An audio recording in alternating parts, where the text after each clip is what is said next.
নমস্কার বন্ধুরা, সবাইকে আমার চ্যানেল গৌরীস রান্নাঘরে স্বাগত। নমস্কার, আজকে আমি শীষ পালং শাকের চচ্চড়ি রান্না করে দেখাবো।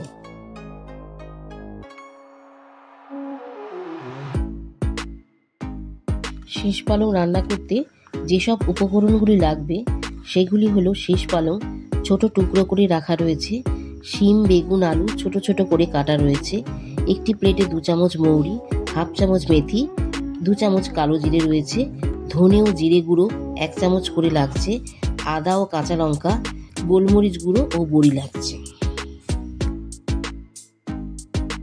এবার কড়াইটা বসিয়ে তাতে কালো জিরে, মৌরি ও মেথি 2 মিনিটের মতো ভেজে গুঁড়ো করে নেব। তারপর কড়াইতে তেল দেব। তেল গরম হয়ে গেলে বড়িগুলি দেব এবং লাল লাল করে ভেজে নেব।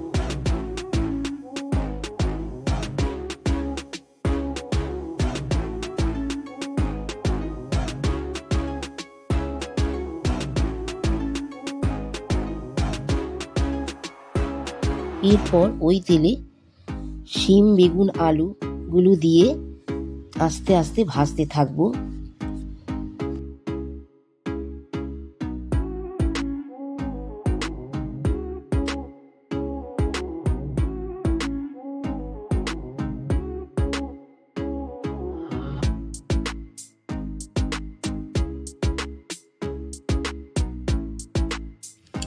সবজিগুলি খানিকটা ভাজা হলে হাফ চামচ নুন দিয়ে মেশাতে থাকবো।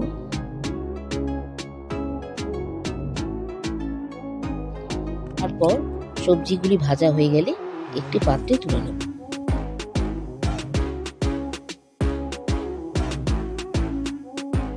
এবার কড়াইতে পরিমাণ মতো তেল দেব, তাতে শুকনো লঙ্কা, তেজপাতা ও 5 ফোড়ন দেব।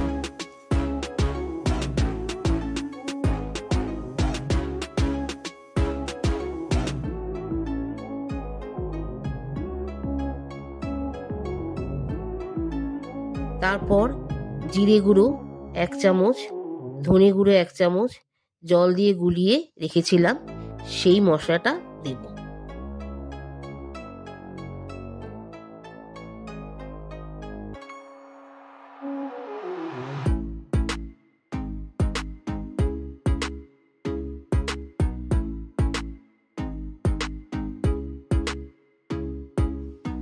তারপর মশলাটা কষে নিয়ে পালং শাকটা দেব।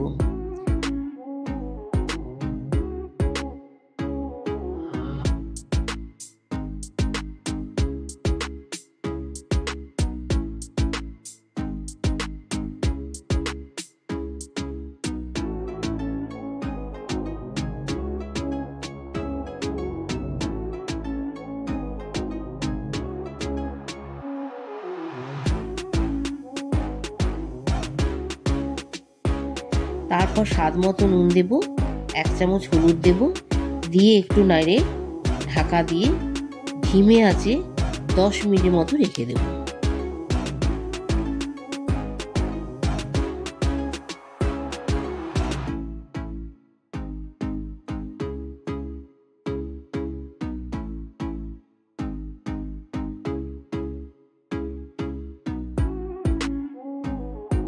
দশ মিনিট বাদে যখন শাকটা মজে আসবে তখন সবজিগুলো দিয়ে দেব, হাফ চামচ গোলমরিচ দেব, আরও 10 মিনিটের জন্য ধিমে আঁচে ঢাকনা দিয়ে রেখে দেব।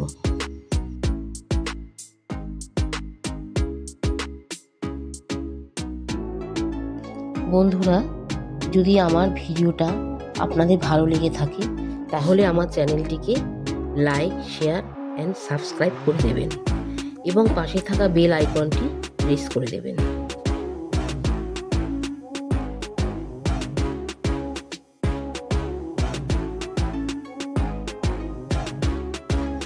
তারপর ঢাকনা খুলে যখন দেখব ভালো করে শাকটা সেদ্ধ হয়ে গেছে তখন 1 চামচ আদা কাঁচা লঙ্কা বাটা দেব, 1 চামচ চিনি দেব, তারপর বড়িগুলো দিয়ে মেশাতে থাকবো।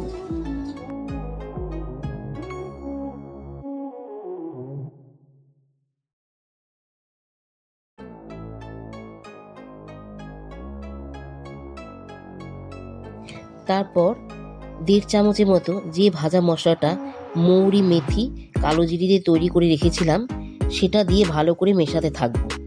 তারপর 1 মিনিট রেখে নামিয়ে নেব।